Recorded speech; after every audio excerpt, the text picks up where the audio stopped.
നിങ്ങൾ എപ്പോഴെങ്കിലും ചിന്തിച്ചിട്ടുണ്ടോ 2000 വർഷം മുന്നേ, അതും ഒരു വലിയ ടെക്നോളജിയൊന്നും ഇല്ലാതിരുന്ന കാലത്ത് പണിത ഒരു ഡാം ഇന്നും ഒരു കുഴപ്പവുമില്ലാതെ പ്രവർത്തിക്കുന്നുണ്ടെന്ന്? അങ്ങനെ ഒരു എഞ്ചിനീയറിംഗ് അത്ഭുതത്തിലേക്കാണ് നമ്മളിന്ന് പോകുന്നത്. അപ്പോ ഇതൊരു വെറും കഥയൊന്നല്ലാട്ടോ.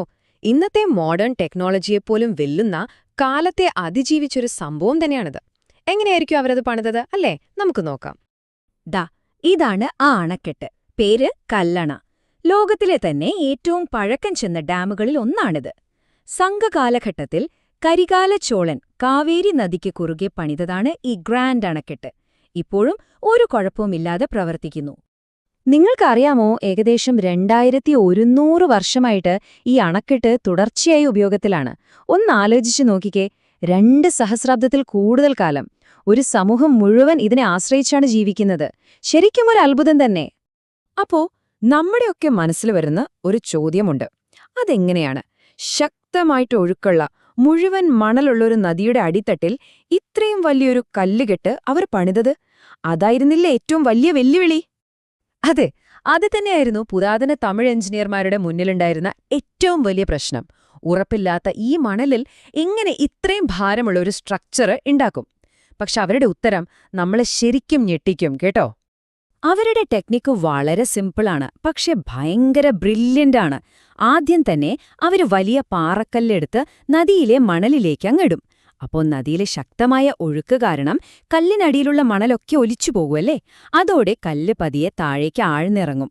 അതിന്റെ മുകളില് വീണ്ടും കളിമണ്ണും വേറെ പാറക്കല്ലുകളും വെക്കും. ഭാരം കൂടുമ്പോൾ താഴെയുള്ള കല്ലുകൾ കൂടുതൽ ആഴത്തിലേക്ക് പോവും. ഇങ്ങനെ ഉറപ്പുള്ളൊരു പ്രതലം കിട്ടുന്നതുവരെ അവരിത് ആവർത്തിച്ചുകൊണ്ടേയിരുന്നു. എന്തൊരു ബുദ്ധി! വെറുതെ പറയുന്നതല്ല. ഈ ടെക്നോളജിയുടെ പവർ 19-ാം നൂറ്റാണ്ടിലെ ഒരു ബ്രിട്ടീഷ് എഞ്ചിനീയറായിരുന്ന സർ ആർഥർ കോട്ടൺ വരെ സമ്മതിച്ചിട്ടുണ്ട്. അദ്ദേഹം പറഞ്ഞതെന്താന്ന് വെച്ചാൽ, അടിത്തറ പണിയുന്നതിനെക്കുറിച്ച് തമിഴരിൽ നിന്ന് പഠിച്ചതുകൊണ്ട് മാത്രം ഒരുപാട് ഇറിഗേഷൻ പ്രോജക്റ്റുകൾ എളുപ്പത്തിൽ തീർക്കാൻ പറ്റി എന്നാണ്. ആലോചിച്ചു നോക്കൂ, എത്ര വലിയൊരു അംഗീകാരമാണെന്നത്.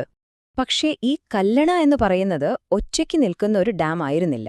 അത് വളരെ വലുതും സങ്കീർണവുമായ ഒരു ജലശൃംഖലയുടെ, ഒരു നെറ്റ്വർക്കിന്റെ കേന്ദ്രമായിരുന്നു. അപ്പോൾ എങ്ങനെയായിരുന്നു ആ നെറ്റ്വർക്ക് പ്രവർത്തിച്ചിരുന്നത്? നമുക്ക് നോക്കാം. ഓക്കെ, അപ്പോൾ ഈ സിസ്റ്റത്തിന്റെ പ്രധാന ഭാഗം ഏന്തൽ, തങ്കൽ എന്നറിയപ്പെടുന്ന ഒരു കൂട്ടം തടാകങ്ങളായിരുന്നു. സംഭവം സിമ്പിളാണ്. ആദ്യത്തെ തടാകം, അതായത് ഏന്തലിൽ, വെള്ളം നിറയുമ്പോൾ അത് അടുത്ത തടാകങ്ങളായ തങ്കലുകളിലേക്ക് ഒഴുകിയെത്തും.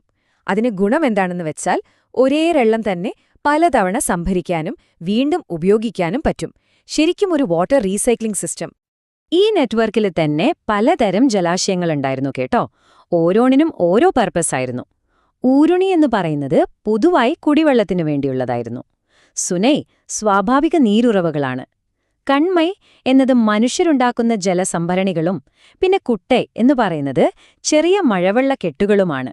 എല്ലാം കൃത്യമായി പ്ലാൻ ചെയ്തിരുന്നു. ഇനി അടുത്തൊരു സംഭവമാണ് കലിങ്കൽ. ഇതൊരു തരം ഓട്ടോമാറ്റിക് സേഫ്റ്റി വാൽവാണെന്ന് പറയാം. തടാകത്തിലെ സാധാരണ വെള്ളത്തിന്റെ ലെവലിൽ നിന്ന് ഒരു 2 അടി പൊക്കത്തിലായിരിക്കും ഇത് വെച്ചിട്ടുണ്ടാവുക.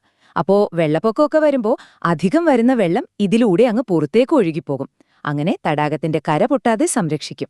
എന്തൊരു സിമ്പിൾ, ബ്രില്യന്റ് ഐഡിയ! പിന്നെ പദാവോ എന്നൊരു സംഭവമുണ്ട്. അത് വേറെ ഒന്നുമല്ല, വെള്ളം തടഞ്ഞു നിർത്താൻ ഉപയോഗിക്കുന്ന മരം കൊണ്ടുള്ള ഒരു വാതിൽ. വെള്ളം സംഭരിക്കുന്നതിലും ഇതിനും ഒരു പ്രധാന റോളുണ്ടായിരുന്നു. അതുപോലെ തന്നെ മടൈ, ഇന്നത്തെ ഡാമുകളിലെ ഷട്ടറില്ലേ, ഏകദേശം അതുപോലത്തെ ഒരു സംവിധാനം. ഇത് തുറന്നിട്ടാണ് കൃഷിയിടങ്ങളിലേക്ക് ആവശ്യത്തിനനുസരിച്ച് വെള്ളം വിട്ടിരുന്നത്. വാട്ടർ ഡിസ്ട്രിബ്യൂഷന്റെ പ്രധാന കൺട്രോൾ ഇവിടെയായിരുന്നു. ഓക്കെ, അപ്പോൾ ഇത്രയും സങ്കീർണമായ ഒരു സിസ്റ്റം പ്രവർത്തിപ്പിക്കാനും നോക്കി നടത്താനും വെറുതെ പറ്റില്ലല്ലോ. ഇതിനു പിന്നിൽ ഒരു വലിയ സ്പെഷ്യലൈസ്ഡ് ടീം തന്നെയുണ്ടായിരുന്നു. നമുക്ക് ആ വാട്ടർ മാനേജ്മെന്റ് ടീമിനെ ഒന്ന് പരിചയപ്പെടാം. ഇതൊരു ചെറിയ ടീമൊന്നുമല്ല, ഓരോരുത്തർക്കും ഓരോ ജോലിയായിരുന്നു. നീരണിക്കാരർ നദിയിൽ നിന്ന് തടാകത്തിലേക്ക് വെള്ളം കൊണ്ടുവരും. നീർക്കാട്ടിയാർ അത് സംഭരിച്ച് സംരക്ഷിക്കും.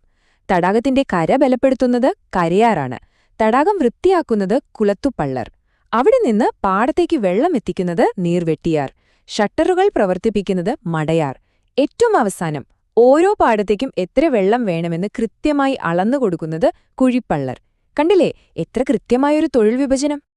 അപ്പോ ഈ കുഴിപ്പള്ളർ എങ്ങനെയായിരിക്കും വെള്ളം ഇത്ര കൃത്യമായി അളന്നിട്ടുണ്ടാവുക? അതിനവരുപയോഗിച്ചിരുന്ന ഒരു ഉപകരണമാണ് മുറൈപ്പാന.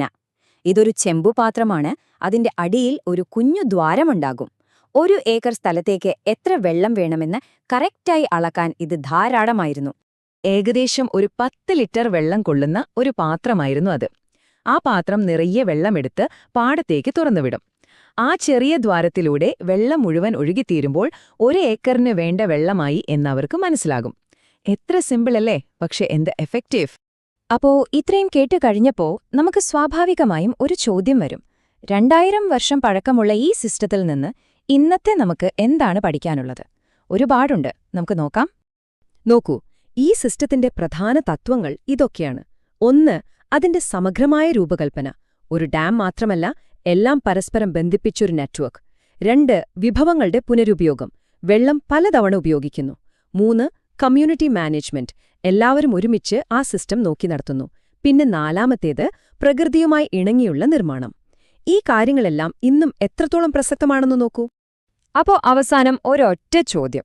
ലോകം മുഴുവൻ വലിയൊരു ജലക്ഷാമം നേരിട്ടുകൊണ്ടിരിക്കുന്ന ഈ കാലത്ത് പല ഭാഗങ്ങളായി ചിതറിക്കിടക്കുന്ന നമ്മുടെ ഇന്നത്തെ സിസ്റ്റങ്ങൾക്ക് ഇത്രയും സംയോജിതമായ, ഇത്രയും കാര്യക്ഷമമായ ആ പുരാതന രീതിയിൽ നിന്ന് എന്തെല്ലാം പഠിക്കാനുണ്ടാകും? നമ്മുടെ ഏറ്റവും വിലയേറിയ ഈ വിഭവത്തെ നമ്മൾ എങ്ങനെയാണ് കൈകാര്യം ചെയ്യേണ്ടത്? ശരിക്കും നമ്മൾ ചിന്തിക്കേണ്ട ഒരു കാര്യമാണത്.